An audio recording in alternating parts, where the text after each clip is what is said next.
Sei un brav'uomo, bellissimo nel cogliere ogni sfumatura del mio progetto, quale che sia se non esistere per donarti con tanta bellezza d'animo.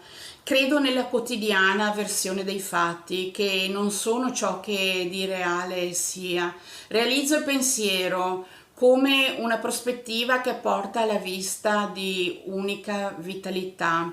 Credenza è codesta che pone davanti a me, conscia e consapevole che il pronostico sia di ammirazione e devozione a prima donna veramente felice quando è visibile e vista e raggiungibile. Te che sei mio medesimo. L'incontro è presto nella giovane e eterna versione dei fatti. Specifico chi che sia, codesto che sa che nel cuore di entrambi viviamo per il nostro amato e benemerito bene.